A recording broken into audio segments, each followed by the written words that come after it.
আসসালামু আলাইকুম, কেমন আছেন সবাই?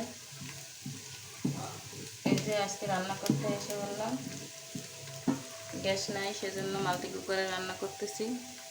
কার কার বাসায় গ্যাসের সমস্যা? অবশ্য ঢাকা শহরে যারা থাকে সবাই গ্যাসের জন্য ভুক্তভোগী, সেজন্য মাল্টি কুকার ব্যবহার করতে হয় সবাই। তাই আমার পেস্টে ভাজা হয়ে গেছে, এখন একটু পানি দিয়ে দেবো সামান্য।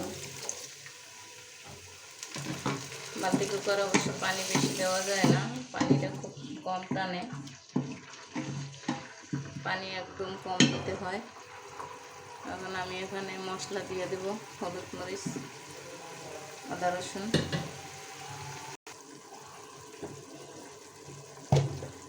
আদা রসুন বাটা দিয়ে দিলাম। এখন দিয়ে দেবো মরিচ,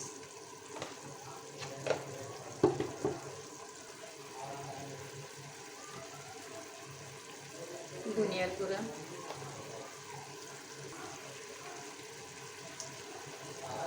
হলুদের গুঁড়া,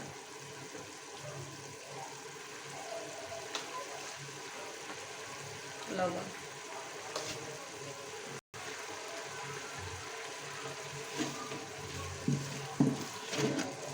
মাল্টি কুকারে কিন্তু পানি একদম অল্প দিতে হয়, পানি বেশি দিলে অবশ্য পানিটা কম টানে, কিন্তু তরকারিটা খুব সুন্দর রান্না হয়। আমি মাল্টি কুকারটা অনেক দিন ধরে ব্যবহার করি, এটা ওয়ালটনের একটা মাল্টি কুকার। যারা গ্যাসের সমস্যা আছেন তারা অবশ্যই ব্যবহার করতে পারেন, এটা রান্না তাড়াতাড়ি হয়ে যায়।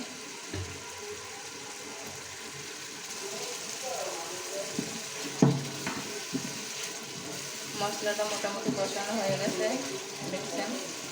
এখন কাঁচামরিচ আর টমেটো দিয়ে দিলাম।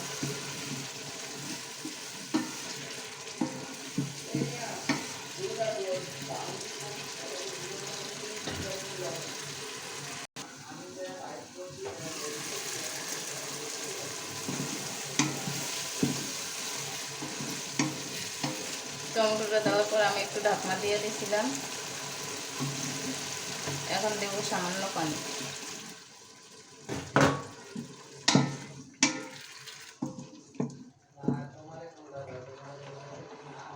আবারও ঢাকনা দিয়ে দিলাম, পানিটা বলো কষা পর্যন্ত।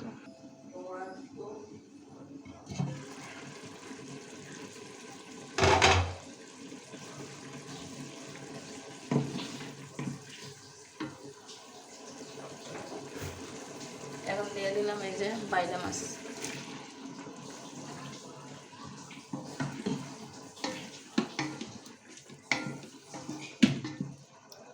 আর কোনো পানি ব্যবহার করবো না, এটাতেই আমার রান্নাটা হয়ে যাবে।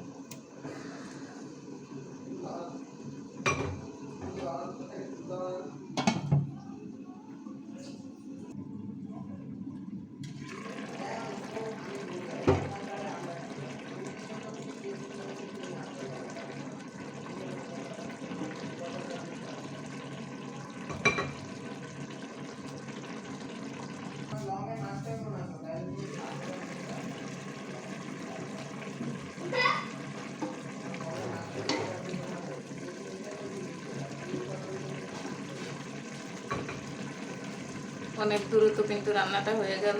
এখন এই যে ধনিয়া পাতা দিয়ে দিলাম।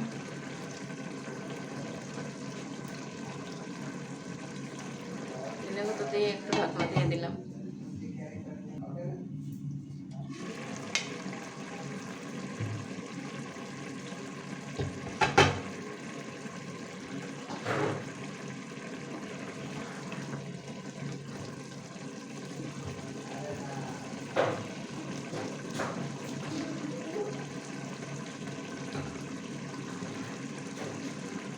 রান্নাটা কেমন হয়েছে অবশ্যই সবাই জানাবেন, আর সবাই পাশে থাকবেন, সবাই পেজ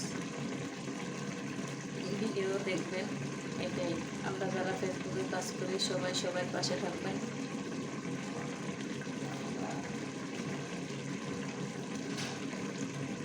আসসালামু আলাইকুম, সবাই ভালো থাকবেন, সুস্থ থাকবেন, আল্লাহ হাফিজ। আজকে ভিডিও এই পর্যন্ত।